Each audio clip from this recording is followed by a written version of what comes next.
Welcome back to the NoScore Review Show, where we have in-depth critique and nuanced discussion of some of the latest movies, video games, and television.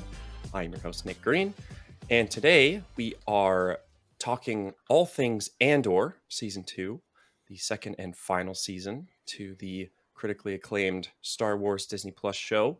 It is all finished now. All three of us have watched it in full and adored it as much. I'm pretty sure we're all on the same page here. We all loved it. Joining me for this review is show regular Matt Schmidt. Welcome back, Matt. Glad to be here, as always. And newcomer to the show, Antonio Faria. Is that how you say your last name?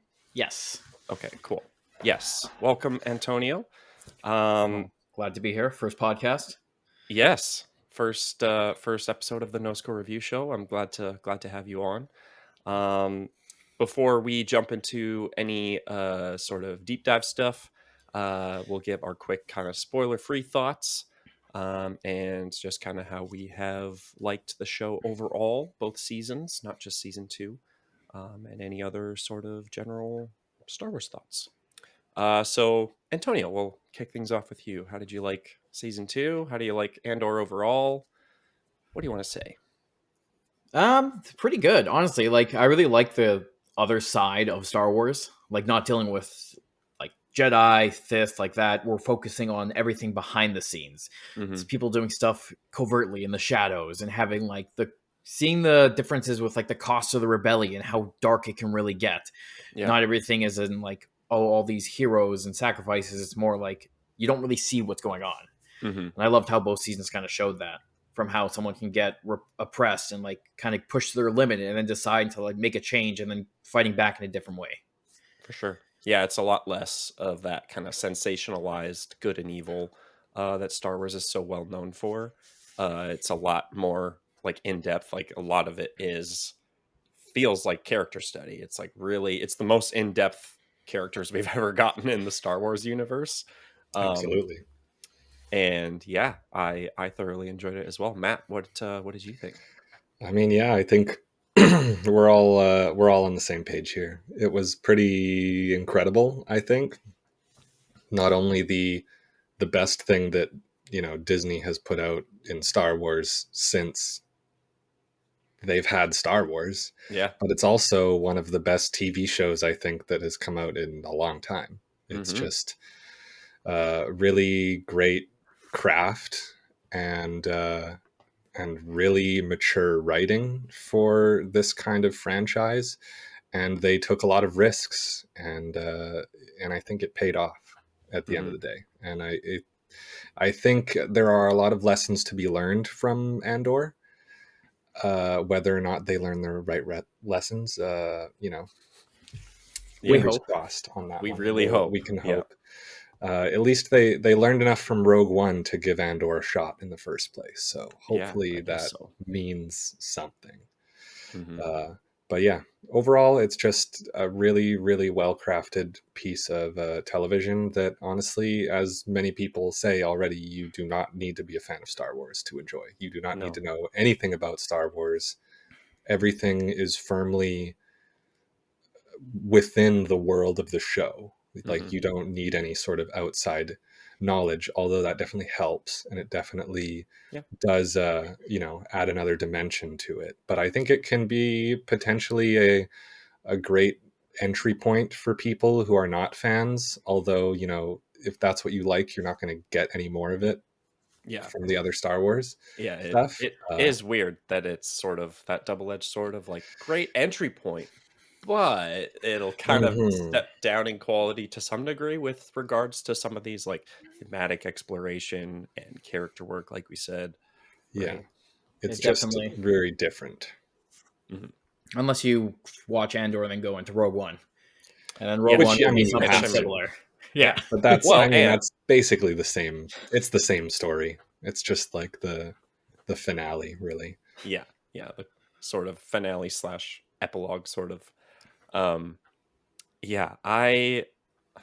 Matt, we watched it together every week, and I was just in constant amazement at how good that show is. Not just season 2, just overall as a complete package. Just like so good.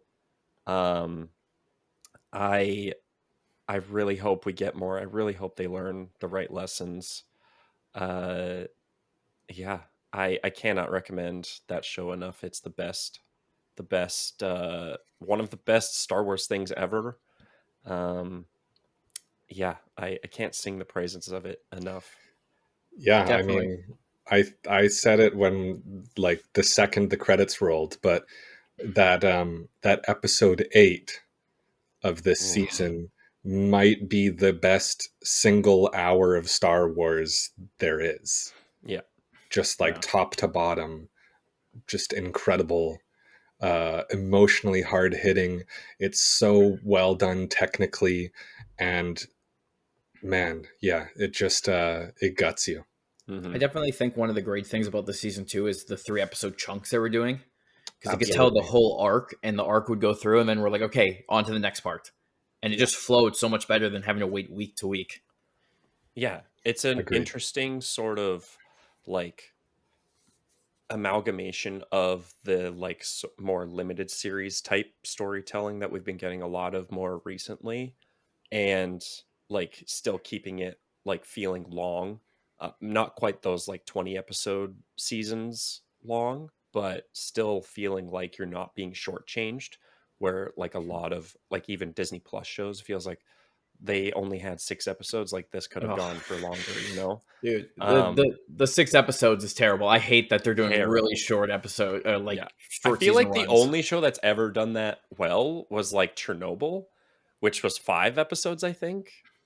But Yeah. nothing else I don't think has come close. I mean, like in the So, last what 5 to 8 years, stuff went from like 20 episode seasons to 6 to 8, and it's mhm. just like it just doesn't work for a lot of stories. It No. doesn't give time to flush out characters or anything else, and then you have to wait 2 to 3 years Yeah. for even more episodes, and then you're like, okay, I And lost then it's interest kind in of this more the now. same.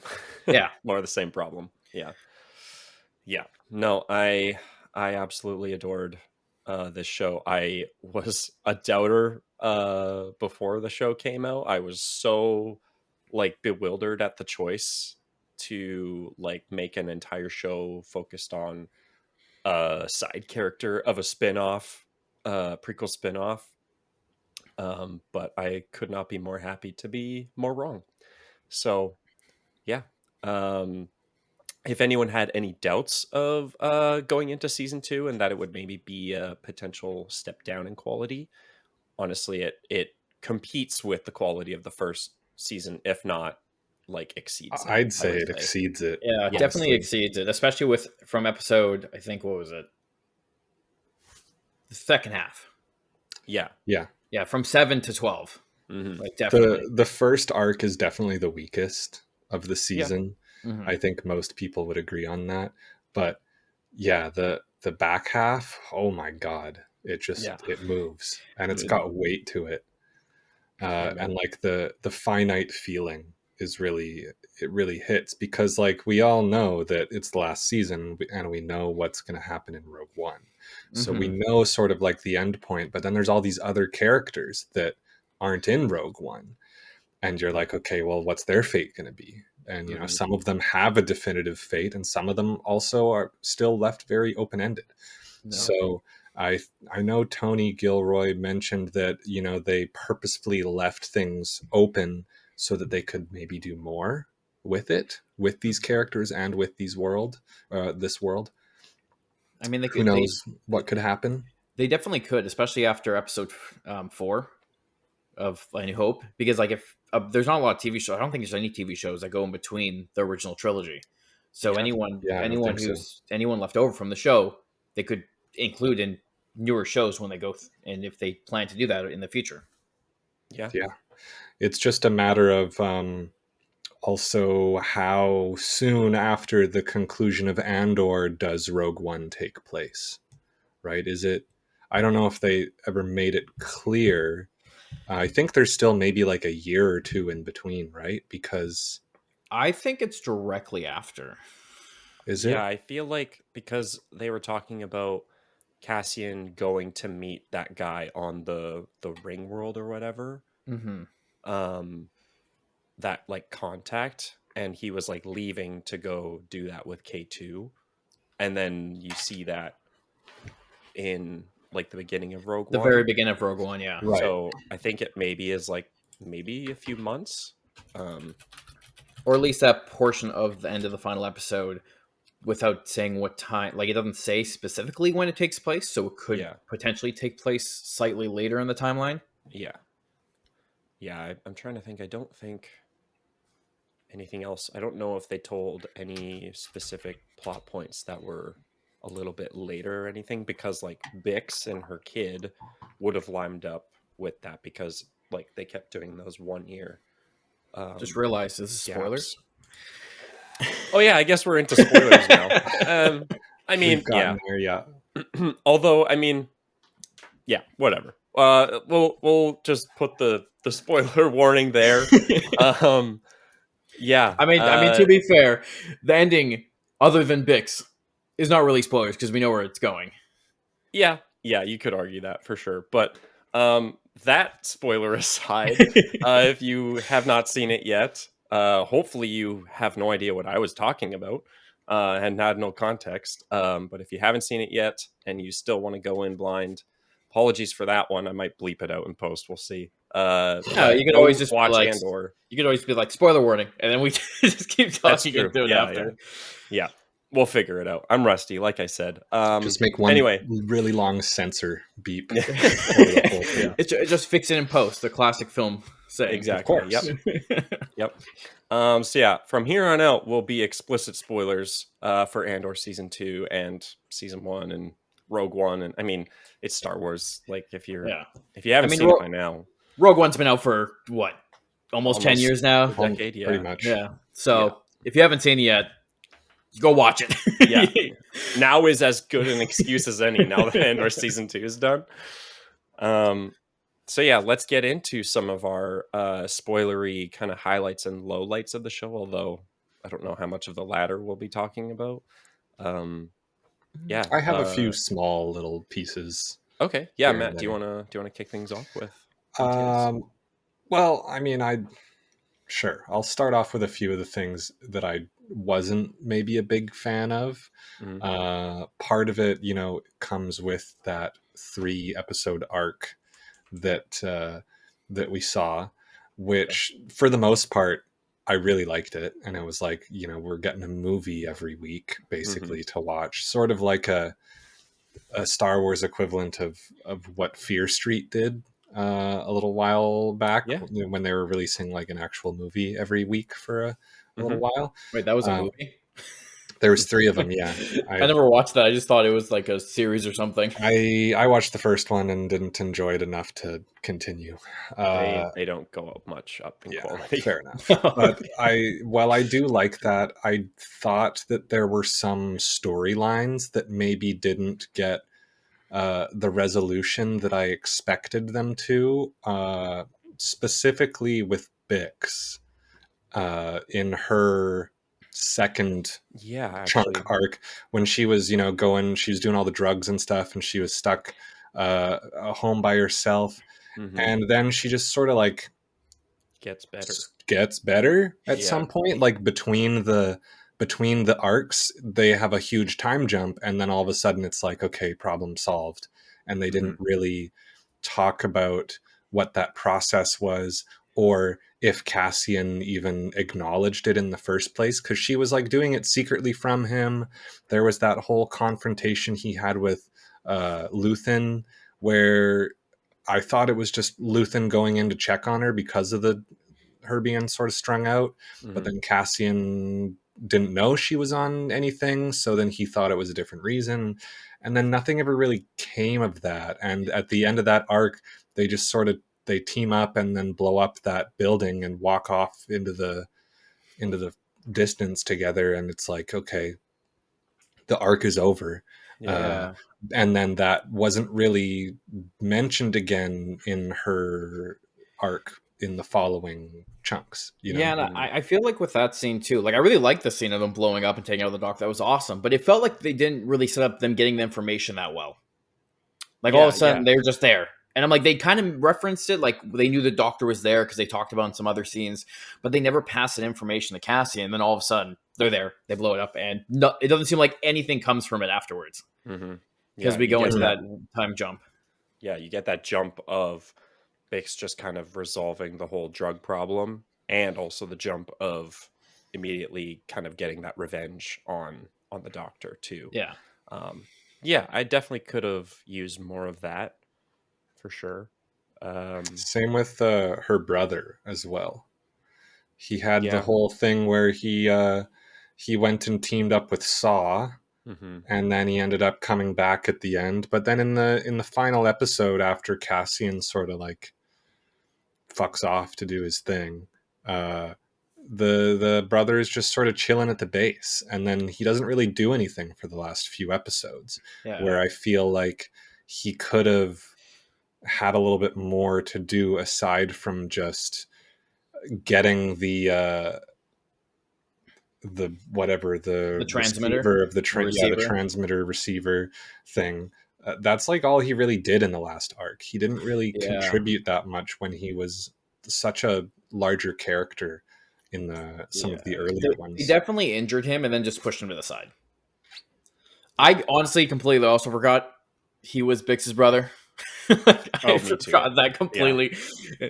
I didn't even know. I just, there's another character that we have that's from Ferrix. Yeah, that's about it. At least I'm pretty sure that they're siblings. I thought that was. The case. It reads like that could be true. Maybe that's just me being like, oh, the two characters that have slightly darker skin tone must be siblings. How dare you, Matt? That seems like a trend for Star Wars, though. Yeah. No, I did really enjoy all the stuff with Saw. They're not related.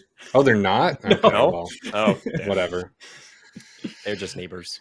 I'll be honest, I didn't even remember who he was when the season started. I was going to add that. Yeah.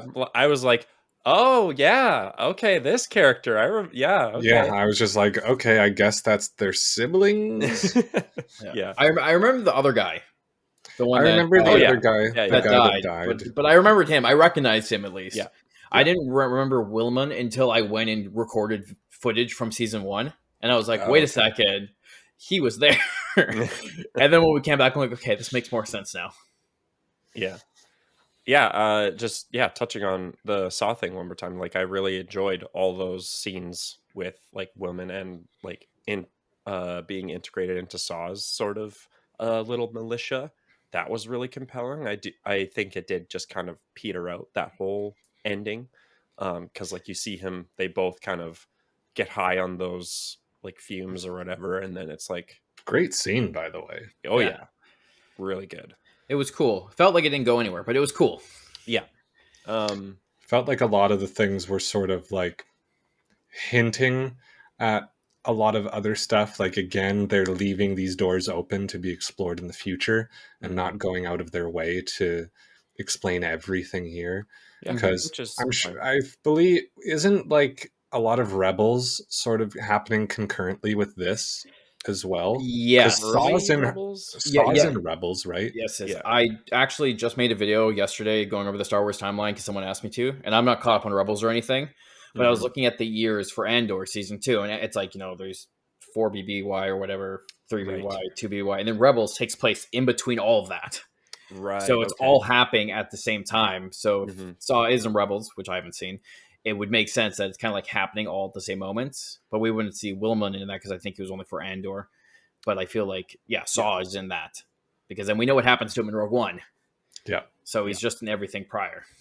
Yeah, he's in Clone Wars and Rebels, and I believe Mon Mothma and Leia also show up in Rebels. Yeah, Mon Mothma's speech from episode 8? Or was it episode 9? 9. That's in Rebels. Apparently we first see it in Rebels, and this is the second time we ever see it. That's cool. Okay, that's fun. Speaking of Mon Mothma, it's not as much of an objective critique as more just a subjective one. I would have loved more of her. I really loved her arc in the first 3 episodes. Yeah, she carried those early episodes for sure. Yeah. All the party stuff was great. Yeah. So I feel like we forgot about her daughter though after that. Oh yeah, that well, just like, well, whatever. Yeah. So, yeah. Tries to get her daughter to not go through the same like traumatic experience she went through, and Jar's like, well, no, I'm gonna go do it anyways. Yeah. And then we're moved on. Yeah, pretty much. I was actually surprised to see her husband in that one final scene in the like last. Oh yeah, and the last like Mhm. cutting between everyone. Yeah. Just sipping on his wine, doing his thing. Yeah. What else? Yeah, I mean, I would have loved to see more Mon Mothma. I thought that was good though. I thought Deidre's finale arc also left a little bit to be desired. It felt like she had this whole setup at the end of the third chunk after Cyril got killed, and after she went through all of that stuff, and then we did this whole skip, and then it's like, okay, she found Luthen, and then she just like goes in, and it felt like there was a lot of character work that was happening behind the scenes there, or could have happened behind the scenes. And then she sort of just gets like thrown in jail, and that's sort of it. I will say, yeah, for the last like few episodes, when it came to her storyline, it's just like, okay, found Luthen. I would have liked to see more of them actually looking into that prior to that episode, and then yeah, the jail part was just okay. They're talking to him, jail. Yeah, I would have liked to see a little bit more there, but to be fair, it's more focused on Cassian than anything, so I understand why they kind of just move past it. But I still would have liked to add it because she was a big character for the whole show. Yeah. So yeah. I imagine maybe it was just like a case of they had some story beats for certain characters, but then just didn't have anything that they could substantially allot to others. And then they just decided to maybe shorten things, trim things around. You know? I could totally see, like, because I haven't looked into any of the news. Like, I could totally see them actually filming some of those shots, doing it like that, and then all of a sudden being like, okay, you know what? This doesn't fit in the story. Let's cut it for time. For sure.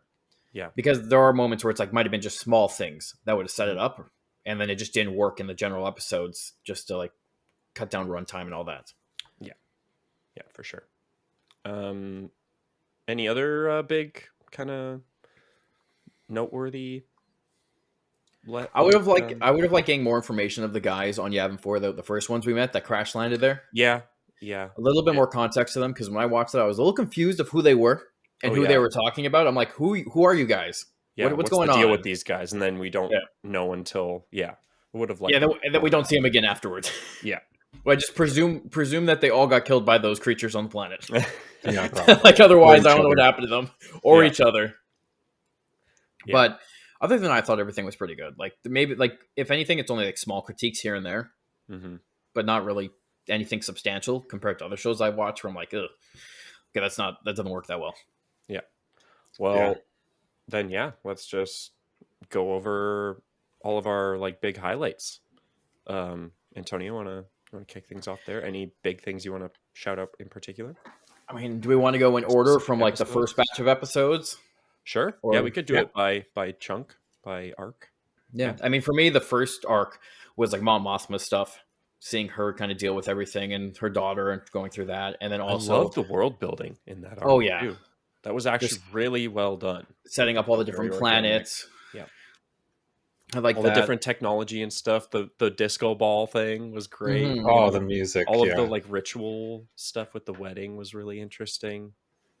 Yeah, something I wasn't expecting from the season. So when they kind of dove into that, I'm like, okay, this is cool. Yeah. Kind of seeing more of not just, like I said before, Jedis and fighting. It's just kind of like seeing different sides of what Star Wars really is. Things like this show actually gave us so many things you might not have expected to see in the Star Wars universe. So like you're seeing like weddings, you're seeing like disco dance floor, like club music. We got like corporate retreat stuff with the Imperial meeting in that first arc. That was really funny to see Imperial officers like picking from a hors d'oeuvre table. We got those kind of like infomercial or like daytime television shows that Bix was watching in her apartment stuff, right? Stuff you might think might not work in Star Wars to like show it, but they actually make it work, which was really cool. And it fleshes out that world a bit more, which is cool.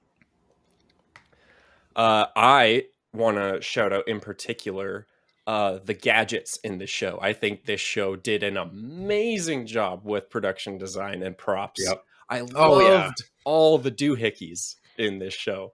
They were so good. That's really what Star Wars is all about. Yeah, it's always all about cool gadgets and it's all the little gadgets, all the little dials, the buttons, the switches, the colors. The set design was great. Like every time they did anything. Like I really liked the first episode where we got the first like Imperial fighter. Like the set design was just great. Like going inside, seeing all the like different buttons and everything. I mean, it was also just a really fun scene of him messing everything up and then flying away. Taking the whole like being super careful and then just hitting reverse. I thought that was a great way to open the show. Yeah. Absolutely. Sure. Yeah. Maybe just a couple other like quick things from the first arc. I loved that like wheat field planet, gladiator planet, if you want to call it that. I thought it was really cool, especially when Cassian came in with the fighter. Yeah. And just started blasting them. Like, that was also the sad part where we first see the cost of the rebellion when their friend dies after surviving Ferrix. So unceremoniously, too. Like, we don't even get to actually see him get killed. Just dead. Yeah, and then there's that rape scene. There's almost. Ooh, yeah. Well, I was not expecting her to actually out loud say rape. Yeah, I don't know about you guys, but yeah, I thought they would have because they kind of danced around. That is a Star Wars first. They were very insinuating it, like what was going to happen, and then she said it straight out. I thought they would maybe like, oh, he was gonna, and it's like, but no, they went for it. And honestly, like, power to him, power to Tony Gilroy, and like everyone involved, really pushing the envelope to make Star Wars feel real and feel mature, you know, and not like trying to be exploitative or anything like that. Right? It's not gratuitous. Exactly. Yeah. No, doing it very well. It's also just really showing how bad a lot of the Imperial soldiers are. Yeah, too. Exactly. One more thing. And it's also just realistic because like that's exactly the kind of stuff that, German officers would be doing in World War II and so many other times, US soldiers in Vietnam. Any time that you have people of power going in and with civilians, that kind of stuff happens. And so it does feel natural to be something that they include in this, considering how many other little details of war and rebellion and everything they managed to stick into here. So it's good that they included that, and I'm glad that it only went as far as it did. Yeah, for sure. Yeah, it feels appropriately authentic for the show. Yeah. Any other little highlights at all for Arc 1, or you want to move on? Honestly, I feel like that was the main thing. I can't remember that much other than Mon Mothma.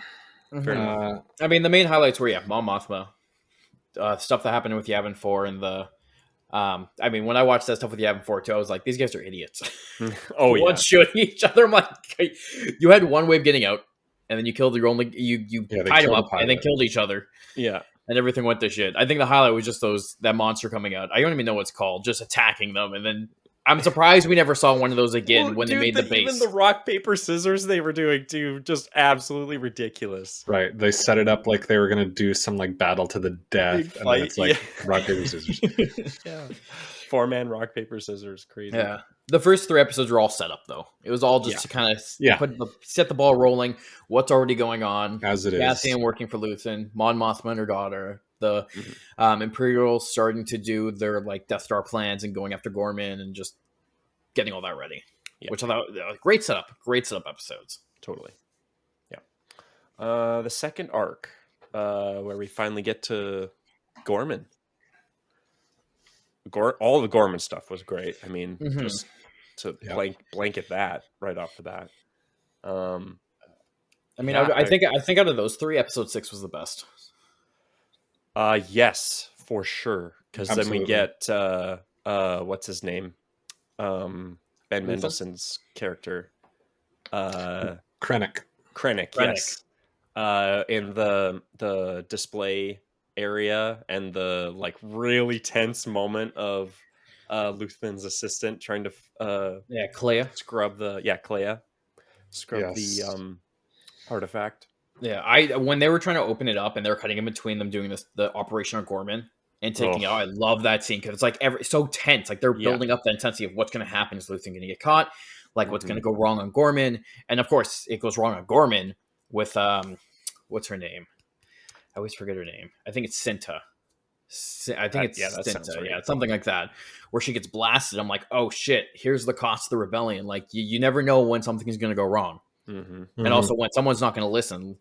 Because I think it was Sam. I think that's the Gorman guy that had the blaster, who was told specifically not to have a blaster. And he brought one anyways, and then look what happened. Yeah, exactly. And then they had the really important scene of Vel saying, like, now you have to live with this. Like you made a choice. God, you have to live with this. Brutal. That was so brutal. You are gonna remember this for the rest of your life. I thought it was a really good scene. I love that whole episode. Like just so many good moments of everything kind of going on and feeling like something's gonna go wrong. Yeah. Well, and I'm glad like a lot of characters, like smaller characters, especially this like time around in this season, still get their moments to shine, which was great. Yeah, episode 6 was superb. I also loved the whole setup of Cassian going there, but then him not actually ending up being the one to help them. And like him kind of arguing with Luthen being like, no, this is gonna go bad. Like why are we like fueling the fire? Which he was right. It did go bad. Right. Oh yeah. But he was counting on it, kind of like the Imperials were in a way almost. I think Luthen was also using it as like a spark for the rebellion, knowing something was going to go bad to like get everyone else kind of like, okay, we need to do something now. Yep, absolutely. Which I thought was really interesting. It will burn brightly, I believe he says. Yeah. Like when Cassian did go there, I really liked like how he was talking to them, and then we realized they weren't ready because they wanted to act. And he's like, you need more time, you need to plan it better. And they're like, no, that scene. Yeah, because it's showing him also being a leader. Totally. Dude. Yeah. Yeah. Cool. Yeah. Do we want to move on to the next one?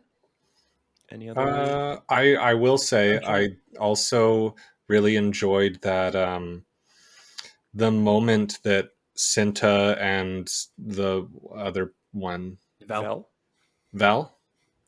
Yeah.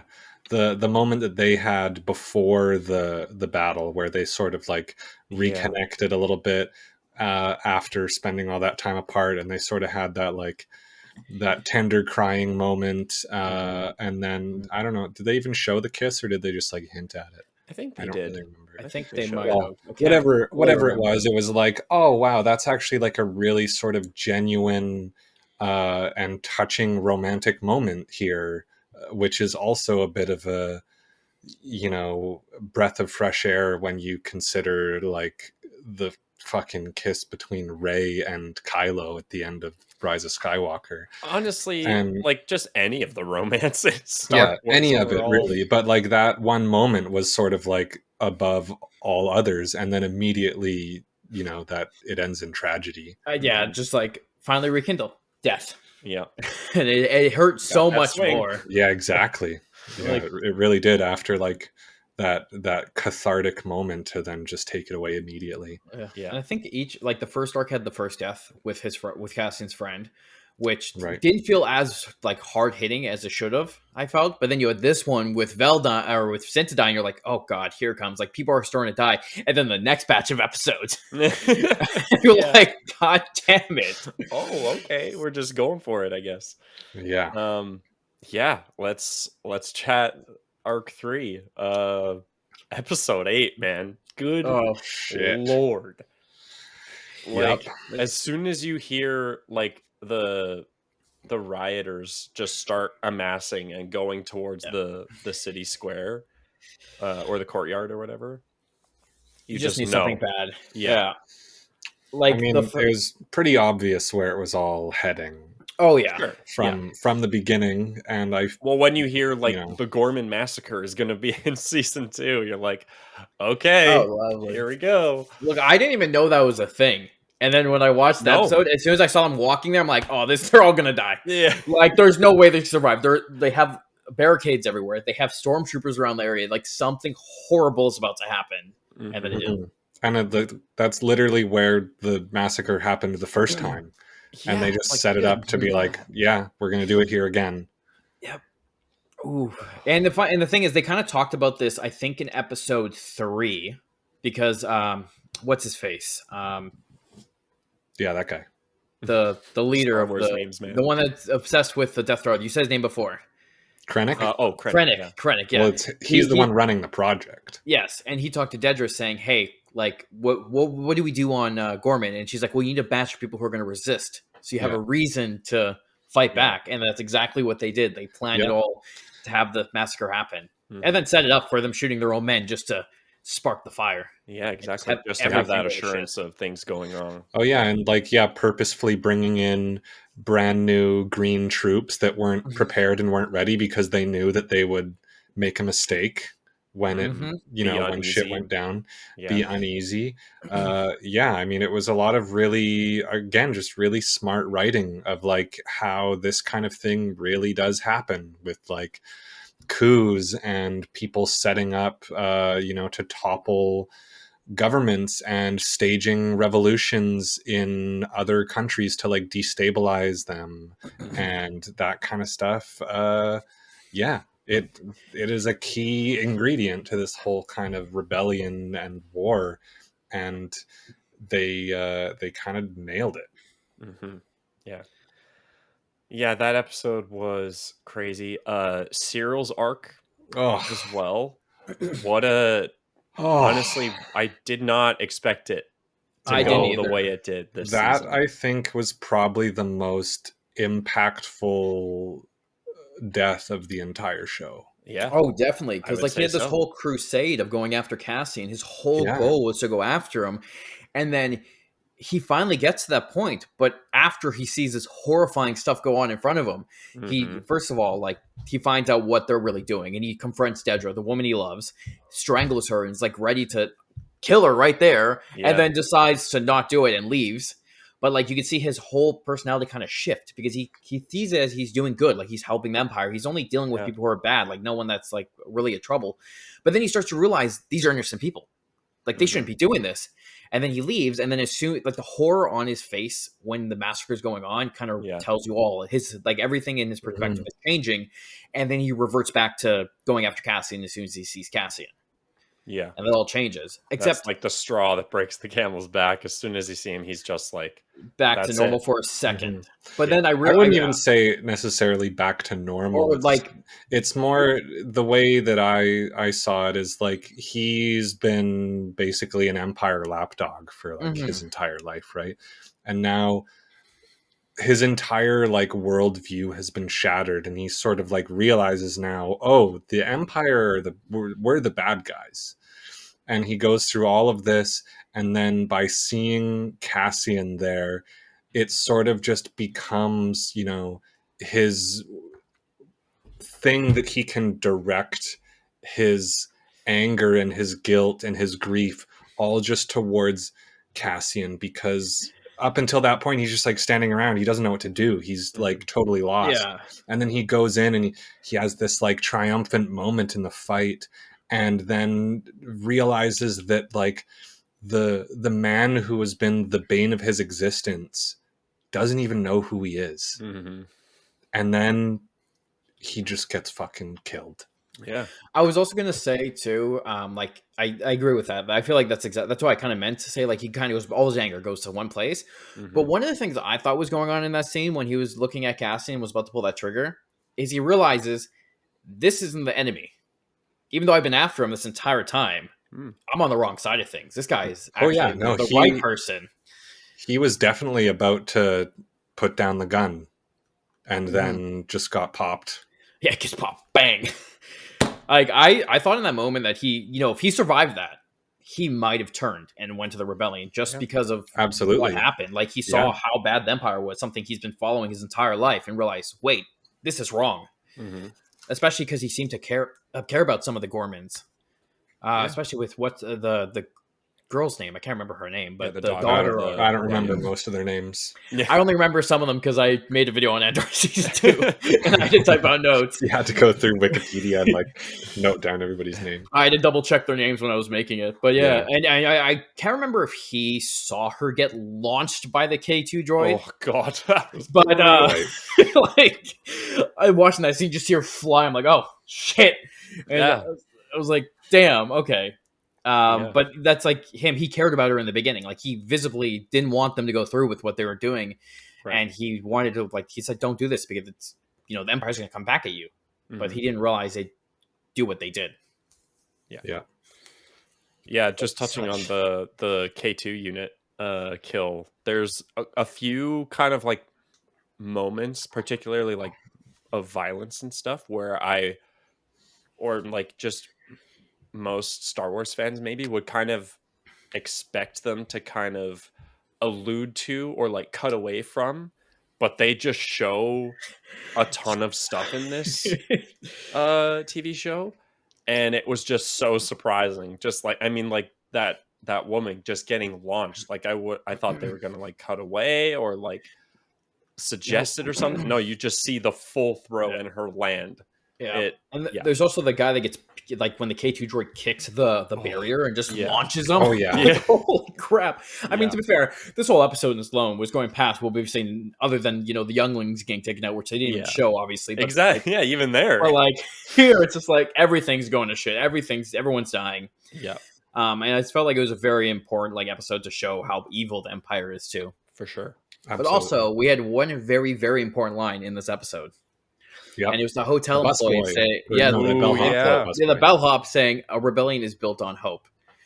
I love that line, especially because he was in the earlier episode when Cassian went to Gorman, and he knew that Cassian wasn't some random guy there. He knew he was there for a reason, and then when he came back, he specifically covered for Cassian, gave him a window shot because he knew what was going to happen. It never specifically says if he was Lucen's contact or anything, which he could have been, but I feel like he kind of... I mean, he did have that grenade with him. Yeah, true. So, but he could also have been in touch with the Gorman front. True. I also thought, though, that it's like, why are you sending Cassian to the same hotel that he was at a year ago under a different name? Like, do you think that somebody might recognize him? I mean, his hair was different. But like, and then clearly, like the one guy that he met there recognized him. Yeah. Like it's that's the one thing where I'm like, okay, guys, you got this whole city. You got to go to the same hotel to get your Marriott Gold membership discount or something. Luthen only had air miles for that hotel. like to be fair, though, aliens are also built on a budget, man. So I mean, they also had the perfect shot of Jedra's room. True. Yeah, but even though it didn't really help at the end of the day, anyways. Kept lining it up and just never. Yeah. What a arc. I mean, God, that episode in particular, but also, I don't want to overshadow episode 9. Either because that was also incredible, surprisingly really well done. Mm-hmm. And those 2 episodes felt like that kind of that peak Game of Thrones, like the second last episode where something big happens, and then the kind of it was Battle of the Bastards and Winds of Winter. Yeah, for sure. 1-2 punch. Yeah. I love both those episodes. They were so good. Like, out of all the episodes I watched, like when I watched the first 6, when I was sitting there watching it, like it took me a while to get through the first 3 and then the next 3. Like I didn't want to sit down and watch all 3 in a row. But then when I watched 7 to 9, I was like seated. I didn't get up. I watched all of it all the way through, and I just didn't want to get up because of how good it was. Yeah. Mm-hmm. Yeah. Well, episode 8 also just leaves you feeling like, okay, now what? We just gotta keep going. You cannot stop after that episode. No, especially after he takes the K2 droid. I'm like, okay, are we making K2 from Rogue One? Like, what's going on? Is this his origin? Yeah. Yes, I loved that part too. Yeah, episode 9 was really good. Loved Mon Mothma's speech. I mean, that actress is great. I forgive me for not remembering her name, but like again, another potential throwaway character, like side character, very small amount of scenes in the like original like saga. I think she's got like one line, one actual speaking line in the original trilogy. Yeah, I think, but the funny part is with the lore, she actually has a lot to do with what's going on. Yeah, it's just like all behind the scenes stuff that doesn't happen in the movie, but she's like a really important part of the rebellion. Right. Mm-hmm. Yeah. I think she has elevated this character like to the stratosphere. She's just been a slam dunk in every scene she's been in. Absolutely. Just watching that speech was so good, and I love like Cassian sneaking in and getting ready to take her out. Yes, all of like the little cloak and dagger sneaky stuff going through the whole like other squad of 3, where you're like, okay, well, which one's gonna be the bad one, like the leak or whatever. I do wish that they had maybe like drawn that out a little bit more, because they kind of reveal pretty early which one is actually the rat.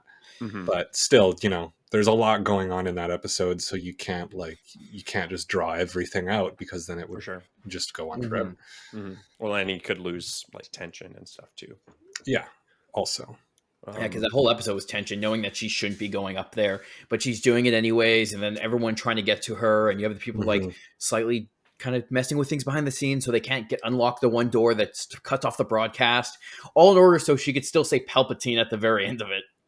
Yeah, the timing, boof, and then the power goes out.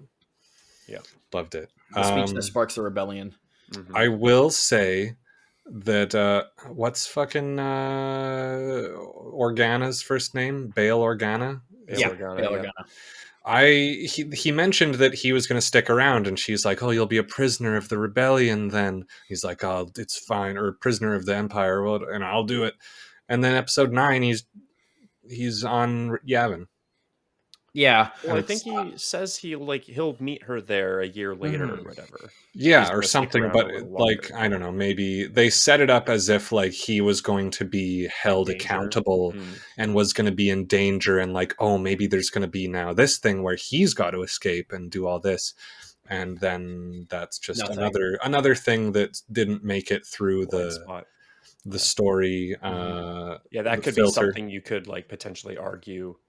Because like Luthen and Clea are still around, maybe in that year somewhere they were kind of helping out Organa, kind of past. Who knows? I mean, I had a feeling like that maybe the Empire didn't have enough on him. Like they had enough on Mon Mothma because they kind of figured out her ties with some of the things, right? And they knew what she was going to say. So as soon as she said that, that's it. They got to pull her out now. Right. But I think with Organa, they just had him like maybe he could. They don't have enough to take him away. Like, he could have just given Mon Mothma, like, the speech, not knowing what she was going to say. True. Thinking it was going to be something else. And then they don't have enough to hold him, so they didn't do anything yet. But then over that year, they're like, okay, we have to get him out now before something bad happens. Yeah. Right. And I will say, during that Mon Mothma escape, I love where Cassian's like, welcome to the rebellion. Yeah, that was. And also the scene where he blasts her driver. Yeah. Oh, yeah, that was really good. It's like, cold. Oh, hey, bang! And then they ran. Yeah. So just touching on actors' names quickly. Genevieve O'Reilly is the actress who plays Mon Mothma. And then also just wanted to shout out Benjamin Bratt because they recast Bail Organa because his original actor passed away. And I thought he did a great job. And I think should be further evidence of just recasting parts. Yeah, we were talking about that. Like, with Grand Moff Tarkin in Rogue One. Grand Moff Tarkin, the big 3, like just recast those if you really need to do more with like Solo and Skywalker, you know? Yeah, I don't really understand the idea of like CGing or like digital aging. Don't just recast them. No one cares. No one's gonna really care as long as a person. Yeah, as long as a person does a good job. That's all people care about. I honestly didn't even know the actor who played Bail Organa had passed away. I just found that out now. Yeah, like we're talking about the one that played him in Revenge of the Sith. One, or was it the same one? Yeah, it's the same one. Really? In Rogue One and Revenge of the Sith, it's the same guy. Is he in Rogue One? Yeah, he makes a cameo. I don't think he's. I didn't even notice. And he was in the Kenobi series. Yes. Oh, was he? Yes. Oh, he must have passed away very recently. Yeah, that's why I didn't know he passed away because I remember seeing. I remember looking up and I'm like, okay, he's in the Kenobi series, and I somehow didn't manage to come across the passing away part. But I was like, oh, wow, okay. Yeah. I was just confused why they recast him. I didn't really care, but I was confused at first. But now that kind of puts that makes sense to reason what happened.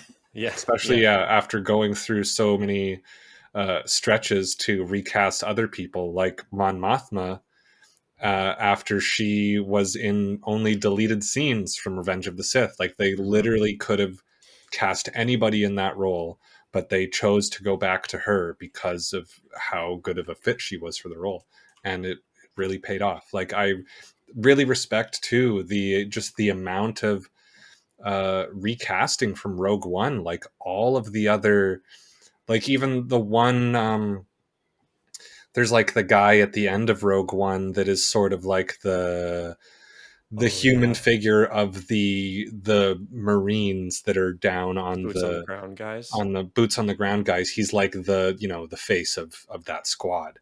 And then he's the guy at the end that like helps rescue Clea with Cassian. Yeah, Melshi.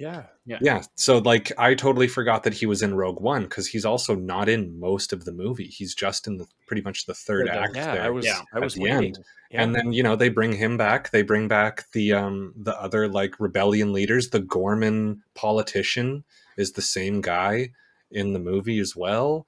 And yeah, it was just like a really good sort of continuity that they had to really make Andor feel like a proper precursor to Rogue One, and have everything be so consistent down to like the casting and the production design and the tone and look of everything is just so well translated across the movie and TV show.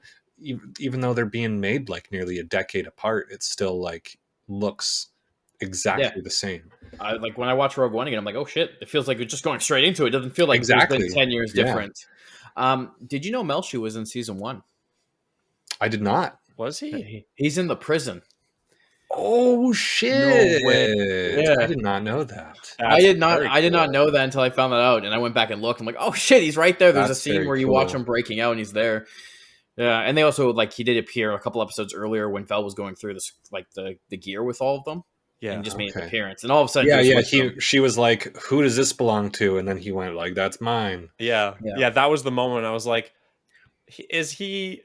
Who is he?" Yeah, I'm like, am I supposed to know who this guy is? Yeah. Okay, I do evidently yes, we were supposed to know. Yeah, I do need to amend what I said. I did an oopsie. Jimmy Smits, the original Bail Organa actor, is very much alive and well. I don't know where I got the passing away from. What the fuck? Well, then why was he gone? It was just because of scheduling conflicts, apparently. So, I mean, glad that he's alive. What would you choose over this? What is this conflict with? Does it say? Don't know, man. Not on the article I found. It just said it was due to. Can we look on IMDb and see what his upcoming project is? Probably could. Okay, wait. Say that again, because for some reason it froze on me for a second there. Jimmy Smits is alive. What are we looking up? Very much alive. Looking up his IMDb page to see what is upcoming. Dexter Resurrection. Oh God. In production currently. And it says he's in 1 episode. Oh, he's in the new Dexter series. It better not be that.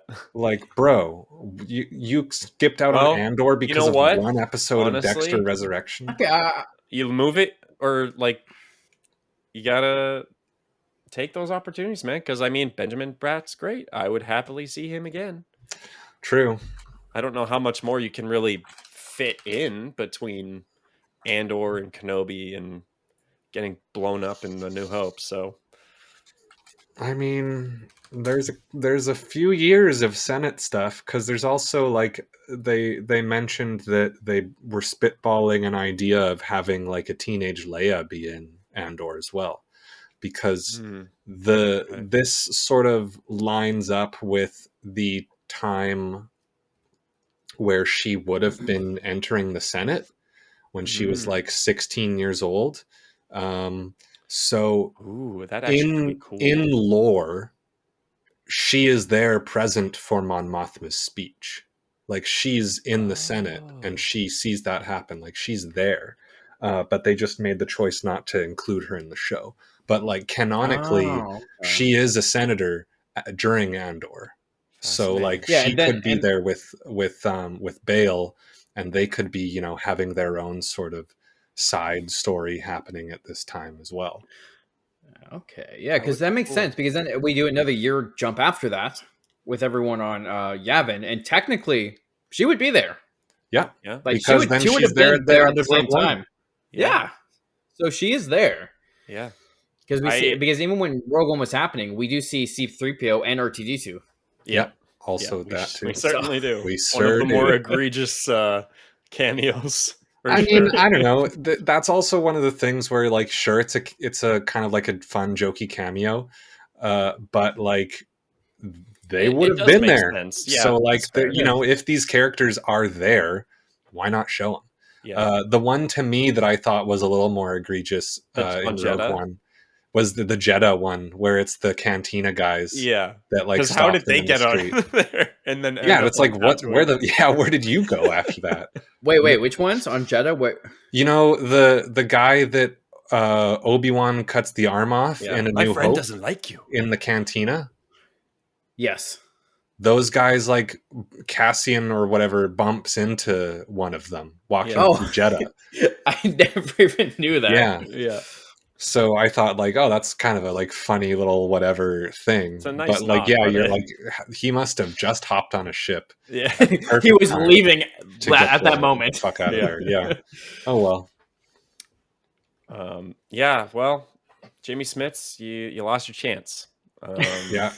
Now the question is, will he play it ever again in any of the future, or will they use the new actor? Bratt, yeah. Good question. Who knows? I guess we'll see where the scheduling conflicts come in. Yeah, you could do a Natalie Portman, Keira Knightley situation and have them both play Bail Organa, and one of them's a double. True.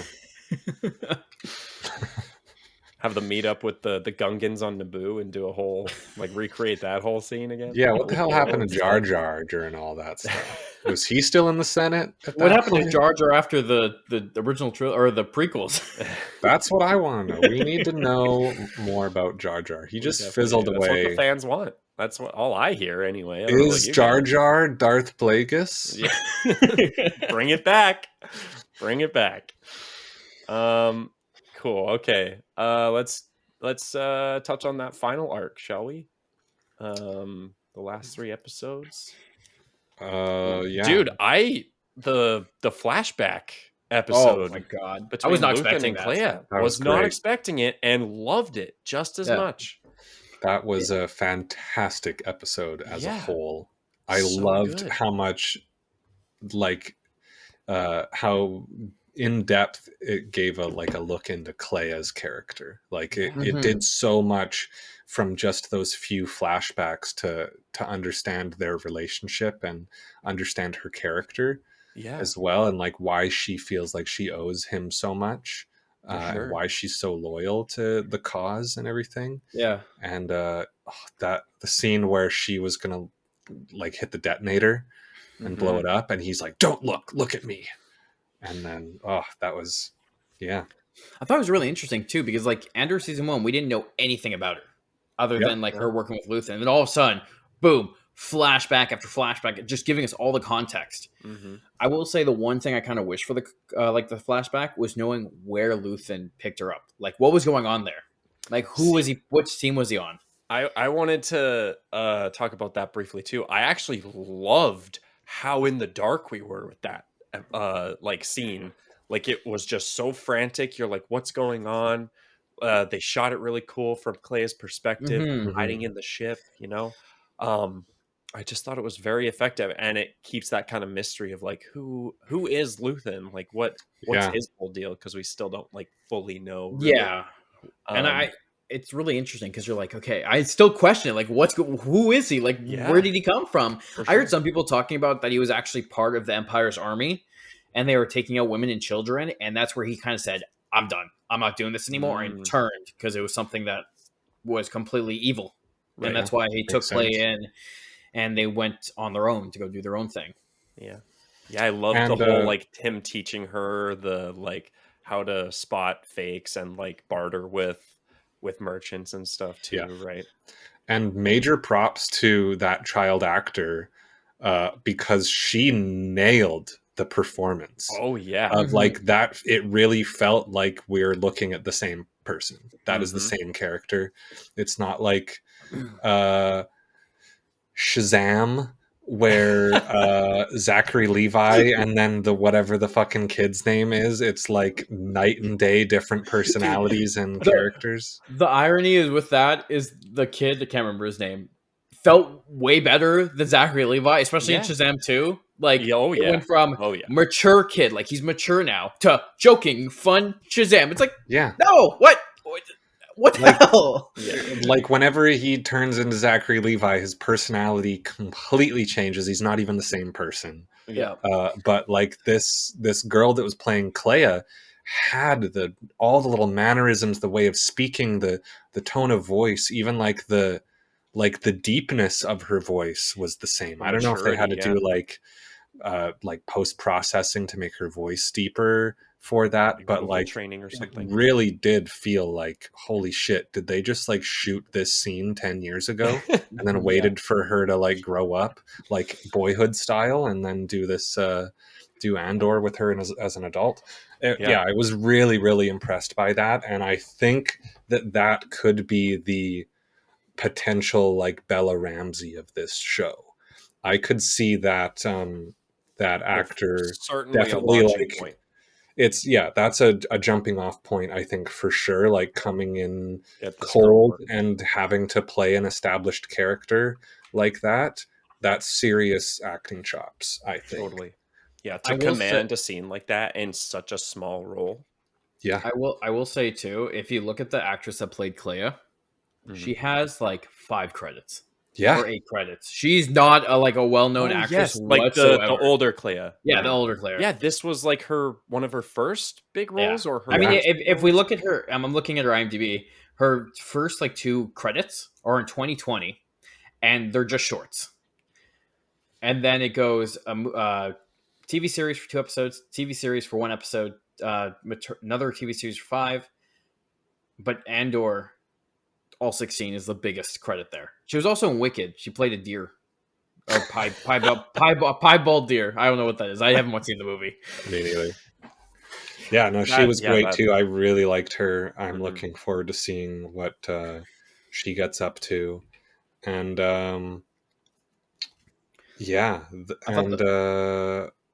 and Cyril, that guy. Oh, God, get him in something else. Yeah. Like, he's such a great, like, you want to hate that guy in the early seasons. And then, that arc, man, like the way that they are able to make you sort of love this guy by the end of it and then just take him away like that. That was like Red Wedding level kind of like heartbreak almost. I started to like him as soon as he turned on Dedra. I'm like, okay, he's finally realizing it. Like, he's finally realizing what's going on. And then gone. I was like, damn. Yeah, so much potential. That scene when he confronted Dedra, oh my gosh, that was intense. Like, holy shit, the tables have turned. Especially comparing it to that conversation that she had with his mom earlier in the season, where it's like, okay, I wear the pants in this relationship, and then she cracks the whip, and it's like, okay, little Cyril, like, go crawl up and lay on the bed, prone, or like up in cradle, whatever, baby position. I can't think of the word. Fetal position. Fetal position. That's the one. Yeah, baby position. And then boom, go from that, and then have him just like choking her out and be like, "Tell me the truth." God, it was like, such a good scene. Yeah, such a good scene. Dude has snapped. Yeah, and very like well done. Like, you see that transition happening over those 3 episodes while he's in Gorn. I mean, I guess it's 5 episodes because he was in there in the second arc. He came to Gorman, right? Well, in the beginning of the arc, it was more like him reporting back to Dedra, like saying what's going on. Like, he was a double spy. And at first I was like, is he genuine or is he not genuine? Like, I kept flip-flopping because, like, even though he was reporting to Dedra, it just felt like something else is going on. Yeah. Well, because like he didn't know what he was really doing. He thought that he was just being like a mole, but didn't know that they were purposefully orchestrating the rebellion from the Gormans in order to justify their attack. So yeah, having that sort of like mismatched motivations and goals between all of those different characters there made for some really interesting stuff. And you know, and that's why that revelation is able to hit so hard, is like the commitment to having these characters keep each other in the dark for so long. Yeah, man, what an episode that was. I cannot get over it. Yeah, Kyle Soller was amazing. Denise Goff was amazing. I think her reaction post massacre as well was really she was crazy. Like her hands shaking in the thing. Yeah. No, she dude, was great. The cast all around was absolutely superb. I don't think there was a bad performance whatsoever throughout the entire show. No. I wholeheartedly agree. I think everybody knocked it out of the park.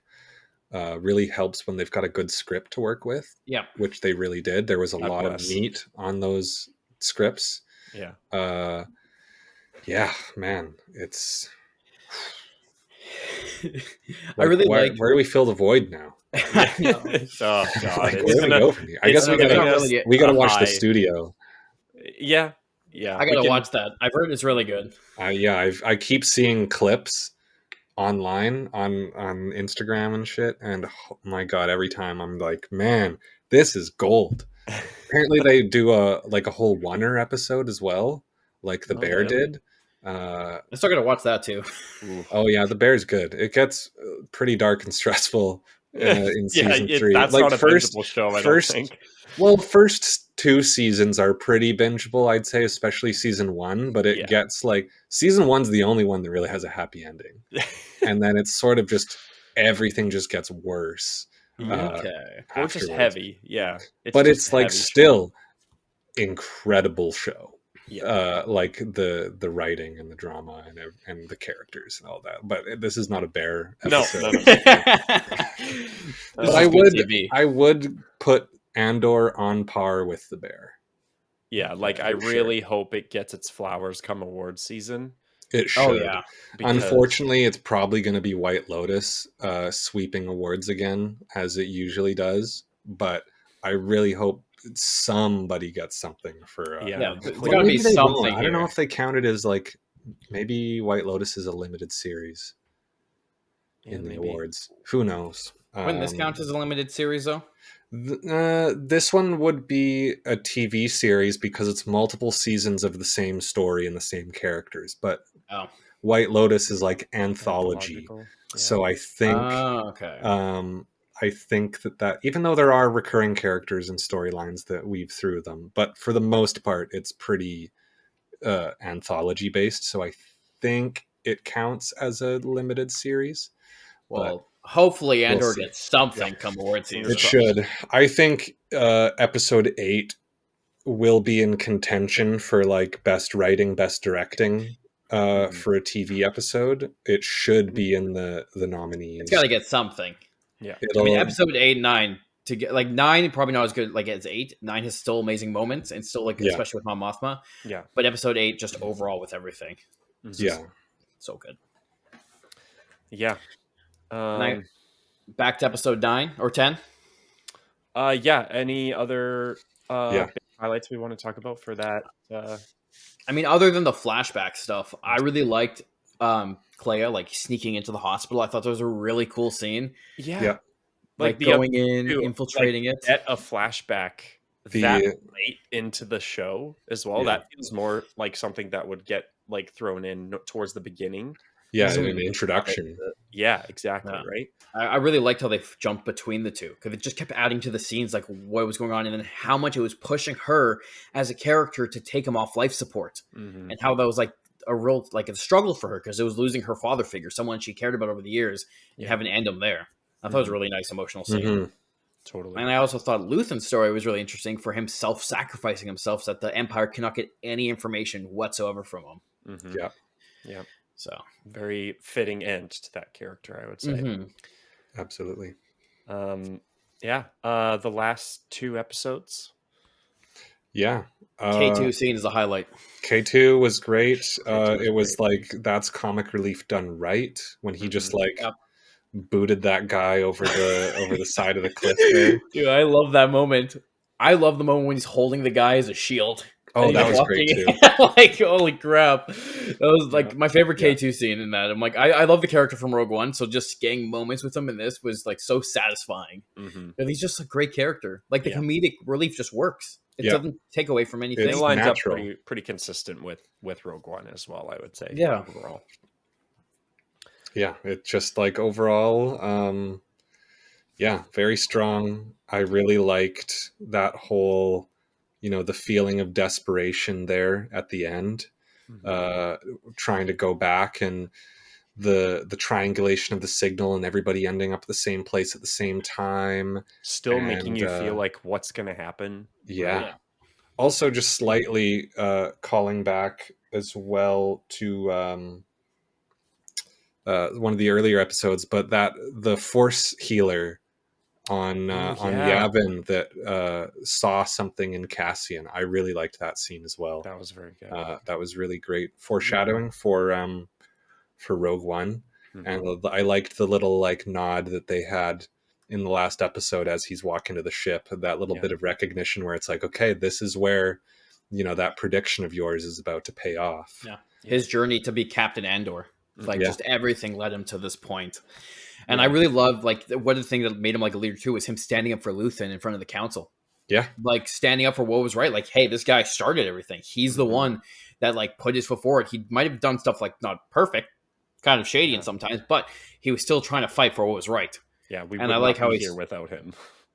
Yeah, and trying to get him to like take the Death Star plan seriously. Like, this is serious. We have to worry about it. Yeah. And I really liked how they kind of portrayed that whole like section of the episode, just kind of like getting us ready for what was going to happen in Rogue One and A New Hope, like just kind of leading the story in a perfect fashion just to get where we needed to go. Yeah. Yeah, exactly. I think that the Force Healer scene was really great moment as well to kind of lead into Bix's departure, which was heartbreaking. That was also great as well. Baby reveal at the end too. Oh God.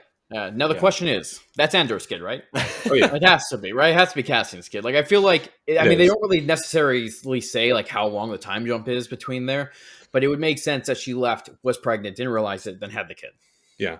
Like, that would make sense. I think it was a year or two between, so it would make sense to go through the 9 months of pregnancy, and then the baby looked like it was maybe like a year or a year and a half. Mm-hmm. That's what I was thinking. So I think that all checks out. I also really do like that makes it. I would say that makes it more devastating for Rogue One, though. Oh yeah, yeah, definitely. Kind of but like, but at the same time, it's like he's he lives on, leaving a better future for the child that he didn't even know existed.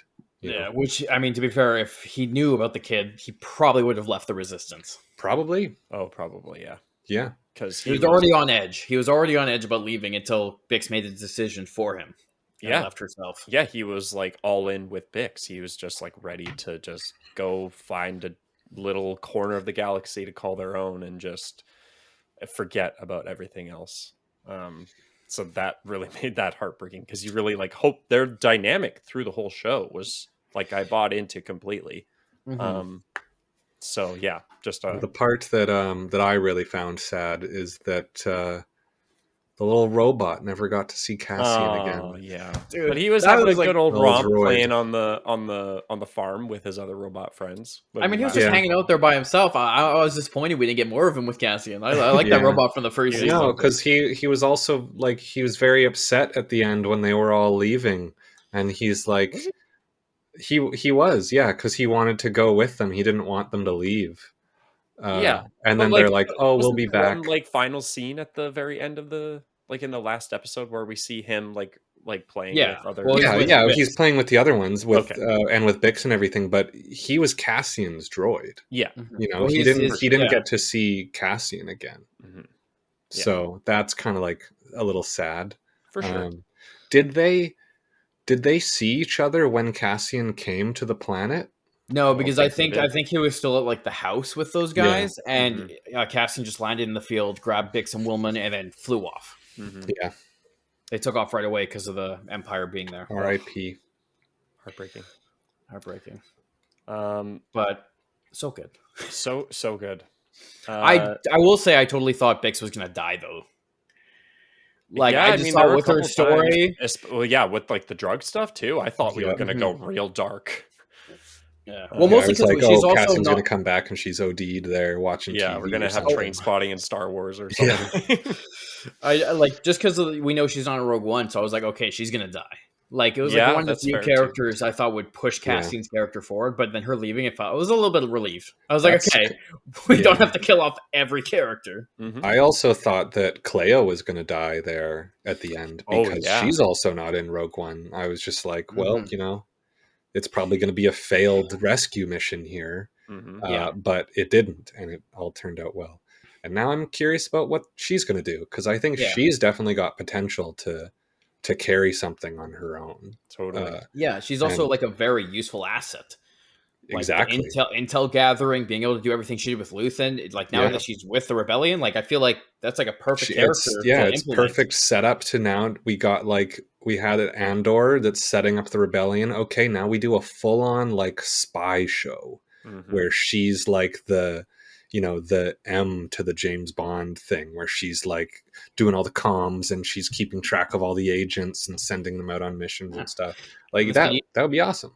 And this could easily take place in the original trilogy in between stuff happening. It happens, they send some moles onto the Death Star, they do whatever, that's how they get their intel is through her, and she's like the person who knows everything. I think that would be a really cool little story to pursue if they were to so choose. If Tony wanted to stay in this world and do a little bit more with it and with that character, I think I would love to see that. Yeah, I mean, like even thinking right now, what other Star Wars series are they working on other than maybe Ahsoka season 2? I have no clue. Mando the movie, and that's about it. And I mean, they made that they announced, I think, that Star something movie. I don't know.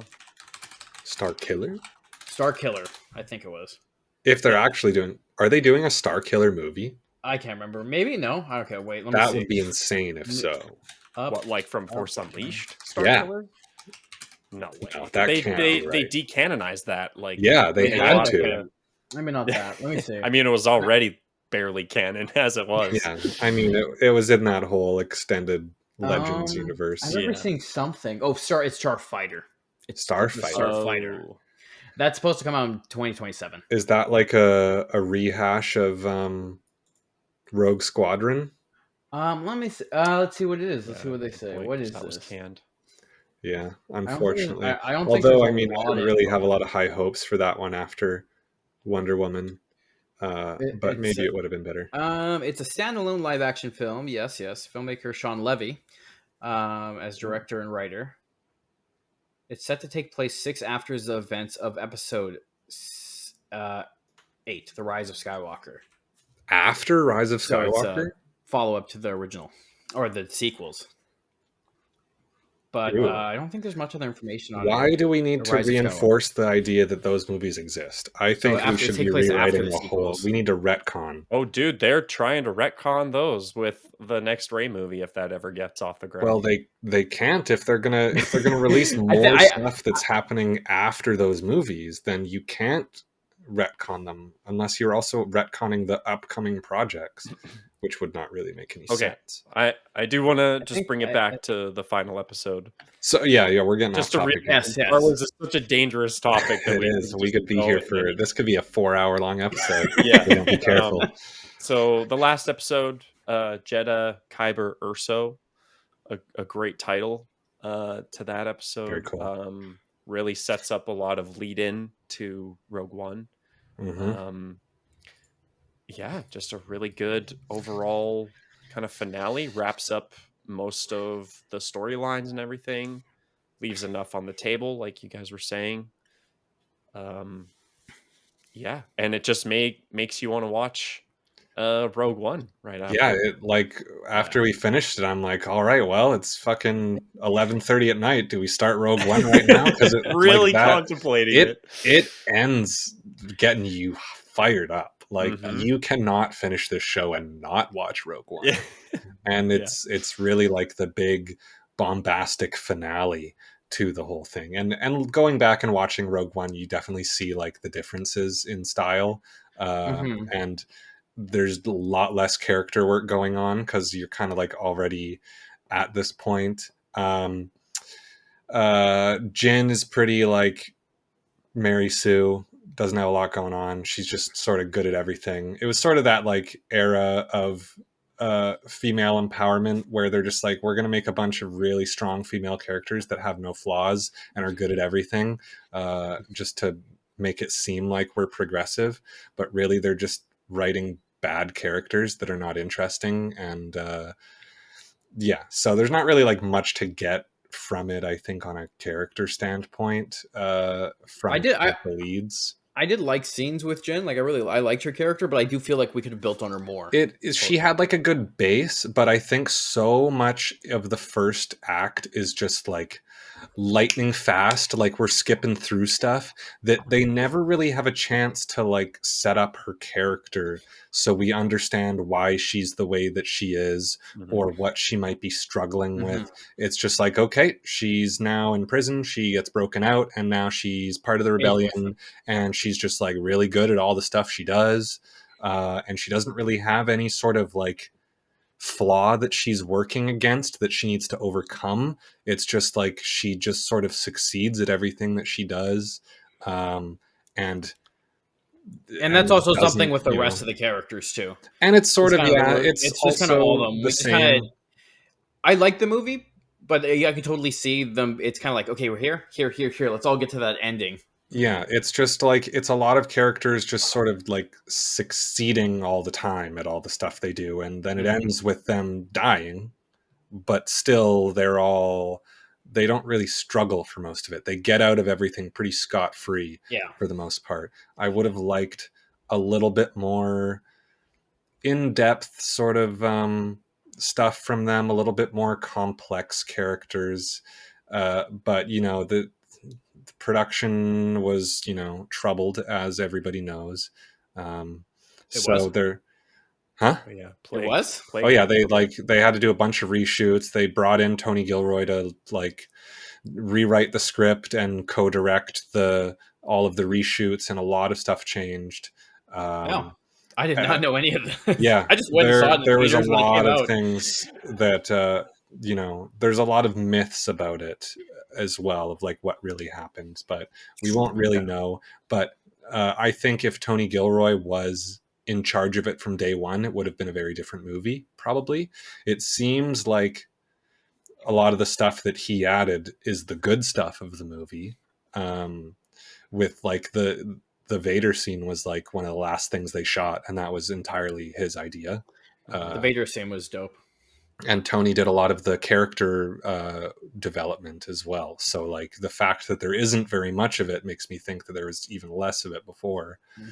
But yeah, it's definitely like, it's weird going from Andor, which is like Cassian's story, to then him being a supporting character in Rogue One and having Jin be the lead, and just sort of being like thrown into all of this after Cassian, like he says in the movie, he's like, I've been doing this for my entire life. I've been in this fight. You've been in this for like 4 days. So it's kind of interesting to see it then from that perspective. And you see Cassian like doesn't really have an arc in the movie either, because he's just sort of like at the point that he reaches at the end of Andor. And now that's just like how his character is. And then he has a flat arc in the movie where he, instead of like him being changed within the world, he stays static and he changes the world around him. Sort of like Paddington. They're very similar. Very similar. But yeah, it's just like there's a lot of stylistic differences, but I think at the same time there's enough similarities that it still feels like cohesive. But it definitely is like tonally a little bit different, and structure and everything. Because I feel like with Andor they definitely went the darker route because they could now. Where with Rogue One they were still playing it somewhat safe. Yeah, there's because a lot of the more general audience in Rogue One. Yeah, and even I will say all the K2 comedy still lands.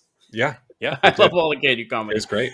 And just a lot more like adventure-y too, right? Like we're getting this misfit band together, right, to go on this adventure. Yeah, like the Force user was really cool. Like blind Force user. Yeah, cheer it. Yeah, he was awesome. I mean, Donnie Yen. Can't really go wrong with Donnie Yen. He's awesome. With the scene when they're on Jedha too, they had 2 lines they put in Andor, which I thought was really cool. Like Cassian tells Jin, rebellions are built on hope. Right. Yeah. So when I heard that again, I'm like, holy shit! They put this line into the show, connecting it back. Yeah. And then he also says like, oh, this planet's about to blow at any moment. When he sees the Empire and like everyone around on Jedha, like knowing that the Gorman Massacre or Ferrix, another event like that's going to happen here. Right. So when I was watching that, I was like, oh shit. And it clicked. I'm sure there was more, but those 2 really stood out for me in the beginning. I was like, oh yeah, they put those in Rogue One. I mean, they put those in Andor. So I'm like, this is cool. Like just little moments like that just kind of add more to it. Can like make it connect. It feels more connected. Totally. Yeah. For sure. And I remember the name of the place I went to was Ring of Crafine. I think that's how you pronounce it. Oh, right. Yeah. So that's what they said. And then they went there at the very start of Rogue One. So that's why I do think it's like directly into it. Yeah, that makes sense. Okay, kind of circling back to the final episode one more time. I mean, that's all relevant. It totally, yeah, for sure. Yeah. The Rogue One's like the finale after the finale, so it really exactly. It's on topic. One thing I did want to highlight from that last episode, particular scene, Partagas's death, I thought was very effective. Cool.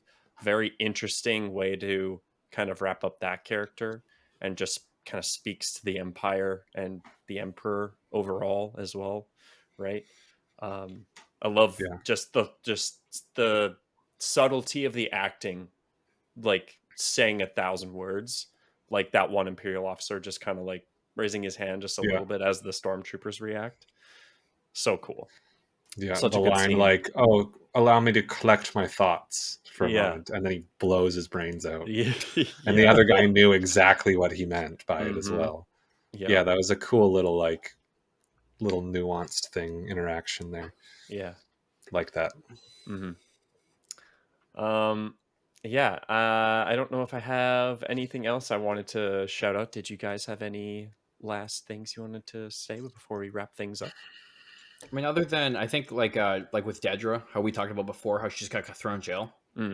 But she got thrown in the jail that Cassian was in. Yeah, in the first that's true. Yeah, that's just I like that. Yeah, nice they didn't have to say anything. You knew exactly where she was in that one little room, that one shot. All because at first they thought she was the one that leaked intel. But on the other side of things, she was actually just getting intel that she wasn't supposed to have when she was looking into Luthen. So then she just kind of came full. Her own ambition got the best of her. Yeah. The one goal in the end kind of screwed her over. Yeah. And it shows like a whole other kind of side showcasing why the Empire is bad is because it will just turn in on itself and they will just devour itself from the inside. Yeah. Anyone that messes things up, dead. Yeah. I also love kind of talking about things connecting back to themselves, like you said, Antonio. I love that they brought back one of those lines from, I don't remember the character's name, but he was in, I think, the second arc, the heist arc, the kid with the book. And like he was like kind of going through his whole rebellious manifesto with Andor. I love that line that they brought back in the narration in the last episode of like freedom. I am going to butcher it, but it's something along the lines of like freedom is a natural state and you have to constantly work to kind of be a dictatorship. I thought it was a really, really good line. And I'm glad they kind of brought that back as well, because I really liked that character from the first season. Yeah, me too. That's cool. It was just a nice kind of little bow to put on top of everything. Cool. Well, I think we'll wrap it up there. 3 strong recommendations for Andor Season 2. Thank you both for joining me. Antonio, thanks for coming on for the first time. Where can people find you? Oh, they can find me on everything. My username is on Step Antonio, but I'm on mainly YouTube and TikTok. And I also have a Twitch I'm trying to roll back out soon. Okay. And do you want to just give a quick little stinger of like what it is you do exactly? I know you've kind of touched on it a couple times throughout this episode, but Yes. I do stuff on like Marvel, DC. I do some Star Wars, not a lot, but I try to talk about when I get a chance because I'm a little behind. But I focus on Marvel, DC. I do a little bit of anime, and I do mainly breakdown videos and reviews where we go over Easter eggs and references and all that fun stuff. Awesome. Yeah, and I'll have links for all of his stuff down in the description and a little tags on screen as well for you to search up. Thank you once again, Antonio. Matt, thank you for having me. Always a pleasure to have you on. Where can the people find you? Can find me on Instagram. I recently started a new account for reviews and stuff. You can find me at Critically Matt, or you can find me on the site Pelleplat, where I've been writing some more like in-depth movie reviews and analysis with a lot of like photos in the articles and stuff as well. It's sort of like letterboxed, but you can do a lot more with it, and it's more focused on like long form stuff, more of a highlight there. So yeah, follow me there for more long form reviews. I haven't really written anything on Letterboxd in like 4 months, honestly. I haven't done anything this year pretty much, so it's all good. He's been writing tons on Pelleplat, and on the topic of Star Wars, he has quite the juicy article. He goes into depth on a hypothetical project for a film, right? A film or a limited series, perhaps. Called 12 Years of McClunky. And I'll leave your guys' imagination up to what that entails. And trust but definitely me, go read your that. imagination will not do it. Will not lead you to where it goes. Yeah, it's quite the read. So definitely go check that out. And yeah, go check him out on all the other platforms. As always, you can find me wherever you're listening to or watching this episode of the NoScore Review Show. I have not done anything at all this year. This is my first official review of the year. I've been doing stuff on Letterboxd. Yeah, we're almost halfway through. It's good. It's shaping up to be a great 2025. But you can stay tuned as always. I will be trying to slowly get back into the rhythm of things and post a review here and there when I can. Otherwise, you can just next one will be. What would my next one be? I don't even know. I think maybe like Fantastic Four, maybe. That's Final Reckoning. Final Reckoning I could do. I had you on for Dead Reckoning, probably The Last of Us, right? Oh, that will be the next one. Yeah, that will definitely be the next one. Yeah, I was trying to think. I'm like, there's another show happening right now. Yeah, it ends on Sunday. For sure. Yeah, that'll be it. Yeah, we're about to go watch the last episode too. We both haven't seen the last week's episode. Yeah, we gotta go watch that. Yeah. So yeah, spoiler alert. It's good. You bitch! Oh! Heard it here first. Matt's gonna ruin it for me now. Yeah. But yes, otherwise you can find me on all the socials at NoScore or at NoScore Reviews. Thank you again to my two guests once more. It was a blast talking Andor with you guys. Indeed. And until next time, we will see you all in the next room. Bye-bye.